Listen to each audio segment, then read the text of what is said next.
78வது சுதந்திர தின விழாவை முன்னிட்டு சுதந்திரம் பெற்றுத் தந்த தேசத் தலைவர்களை நினைவு கூர்ந்த உலக சாதனை நிகழ்வு.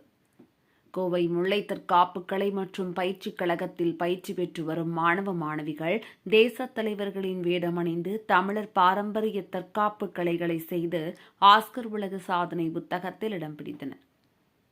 கோவை சின்னவேடம்பட்டி மற்றும் சேரன் மாநகர் பகுதியில் உள்ள முல்லை தற்காப்பு மற்றும் விளையாட்டுக் கழகத்தில் 5 வயது முதலான மாணவ மாணவிகளுக்கு தமிழக பாரம்பரிய கலைகளான சிலம்பம், அடிமுறை, வேல்கம்பு, வாழ்வீச்சு, வளரி, மான்கொம்பு, சுருள்வாள் போன்ற பயிற்சிகள் பாரம்பரியம் மாறாமல் கற்றுத்தரப்பட்டு வருகின்றது.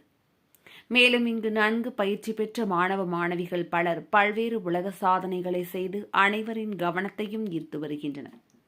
இந்நிலையில் இதே பயிற்சிக் கழகத்தில் பயிற்சி பெற்று வரும் 18 மாணவ மாணவிகள் இணைந்து புதிய உலக சாதனை செய்து ஆஸ்கர் உலக சாதனை புத்தகத்தில் இடம் பிடித்துள்ளனர். 78வது சுதந்திர தின விழாவை கொண்டாடும் விதமாக நடைபெற்ற இதில் மகாத்மா காந்தி, சுபாஷ் சந்திர போஸ், மகாகவி பாரதி, ஜான்சி ராணி, பகத்சிங் என 18 தேசத் தலைவர்கள் வேடமணிந்த மாணவ மாணவிகள் தொடர்ந்து 78 நிமிடங்கள் சிலம்பம், சுருள்வாள், மான்கொம்பு, வேல்கம்பு, ஒற்றை மற்றும் இரட்டை சிலம்பம் என தமிழர் பாரம்பரிய தற்காப்பு கலைகளை செய்து அசத்தினர். முன்னதாக உலக சாதனை நிகழ்வை நடராஜன் துவக்கி வைத்தார்.